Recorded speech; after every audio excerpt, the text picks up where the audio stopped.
folks, that's how you load a pig up.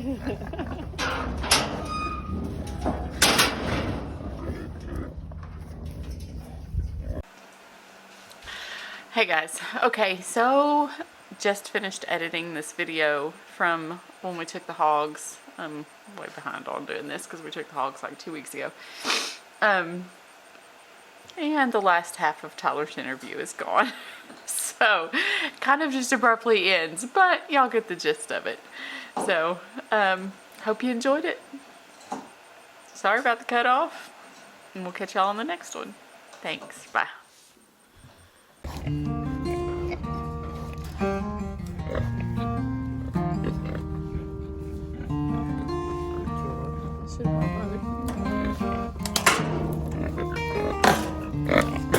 What you doing, Mama? What you doing? Huh? You're not going. You're gonna stay here and have babies for me. Your sister is out the door.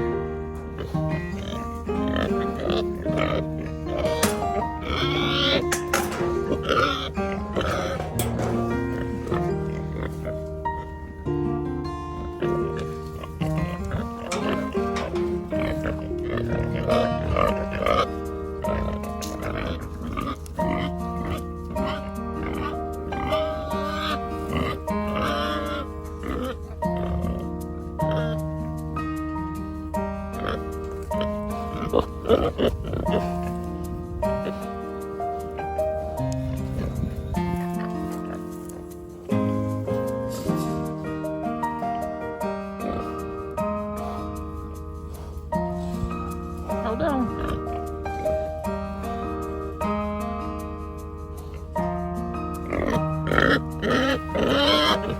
I know.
I'm mad at you now.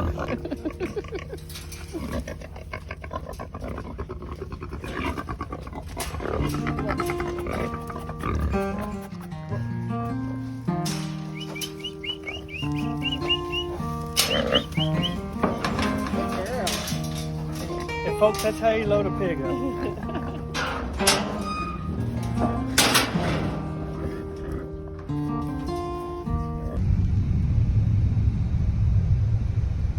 Slouchy.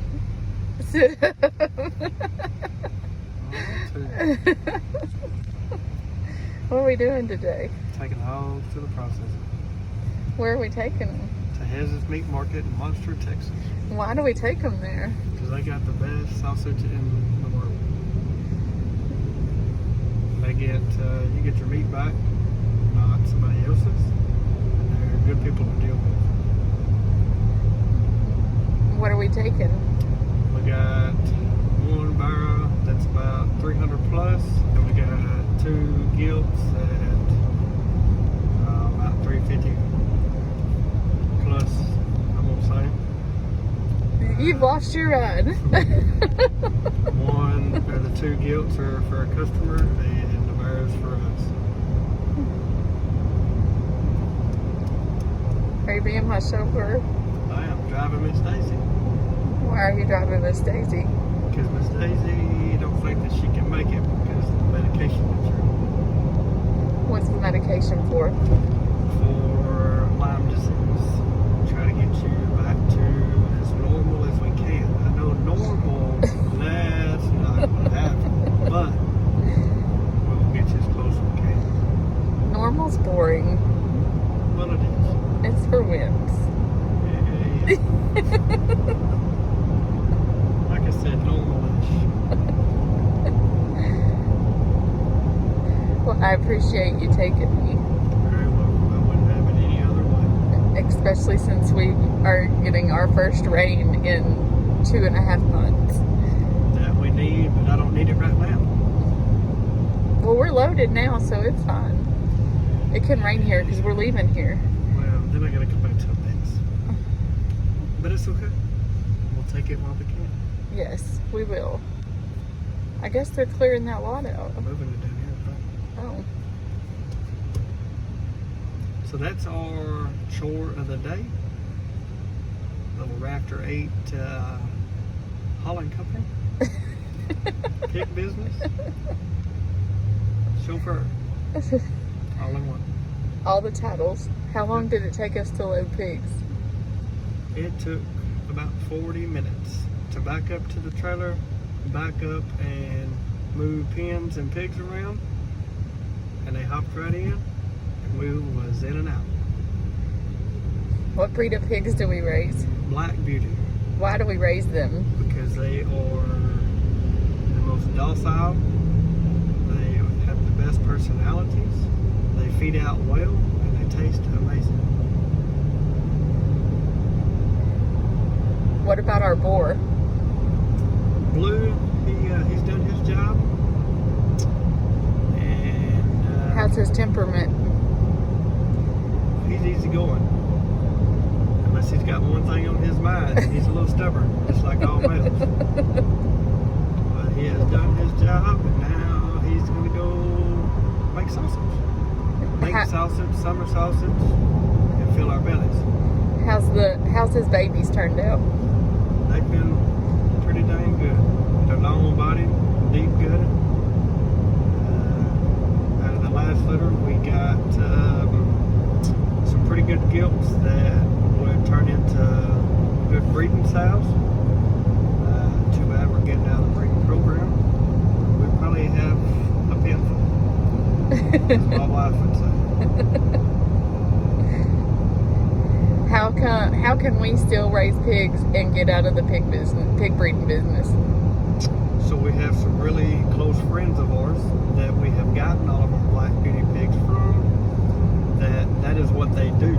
They breed and raise pigs. They don't feed out. So we will be able to buy from them and contribute to their business to help our business. And they are here local in Palestine, Texas. Farm supporting farms. Shout out to Krista and Jeff. Black Beauty Swine of Texas. They're awesome people if y'all don't know them. How's our feeding program? Feeding program has been good. It was I wouldn't say a big change from GMO feed to non-GMO feed. Pigs, for instance, it's ground feed, and they come off of pelleted. I didn't transition them. I I just went straight over to it, and they look like little starving banshees slinging feed all over the place, and they haven't let up yet. Same way with chickens. It is soy free. It's peanut and Milo base. And corn free. And corn free.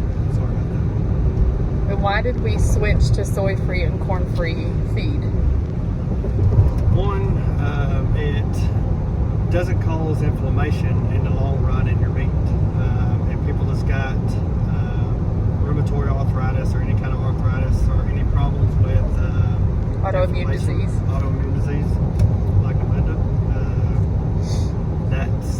they'll be able to eat their own product and not have the junk that comes from the grocery store. Yes, it takes us maybe a little bit longer to feed out, but in the end, it's a whole lot better quality and better meat than what you would get at the big box store. And how long did we search for a feed that was what we wanted but wasn't $40 a bag? It took a little while. As a matter of fact, we ran across a gentleman that we go to church with.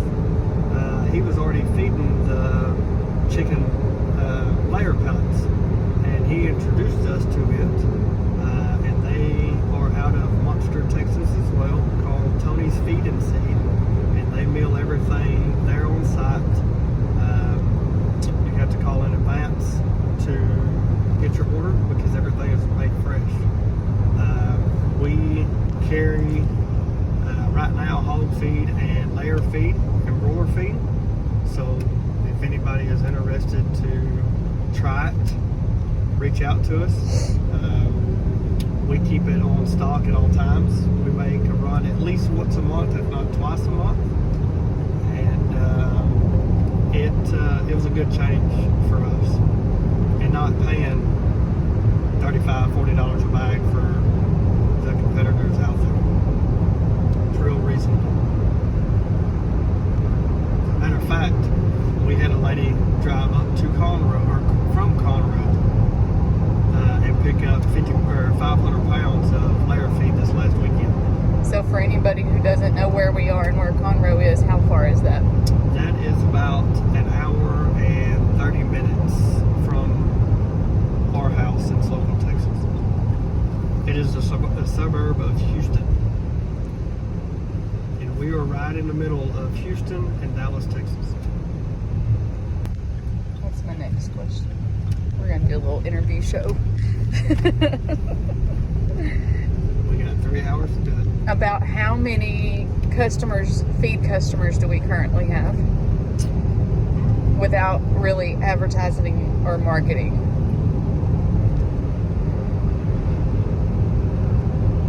I believe we have 8 to 10 right now between hog and chicken feed. And I haven't had a complaint, even though some of them are close friends to us, co-workers, and people that we don't even know. And we haven't had a complaint at all from them.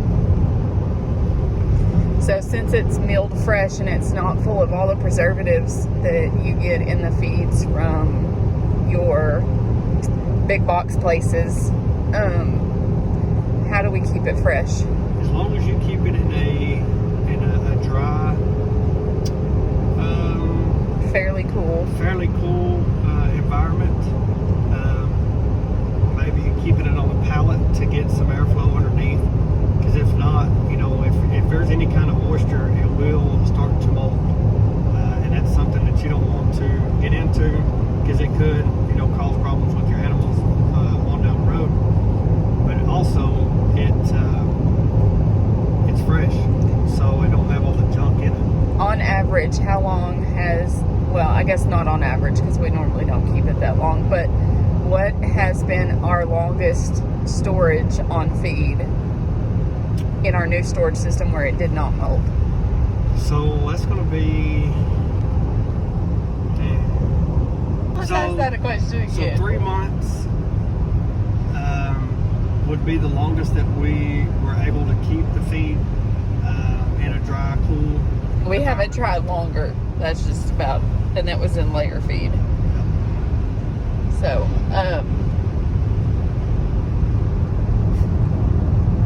what are your dreams for the farm for 2025? What would you like to see happen for the farm in 2025? Got a lot of dreams. The biggest part is getting a lot of the infrastructure in that needs to be in to help with the livestock production that we're getting into, and most important of getting our garden situation finished out, raised beds, the greenhouses. That way we can start, or I guess continue, not start. It would be like a restart because we've completely ripped everything out and reset everything. And being able to get food back in the pantry, canning, preserving. That way we can stay out of the grocery store. So, are we shifting from a market farm to a educational farm? Yes.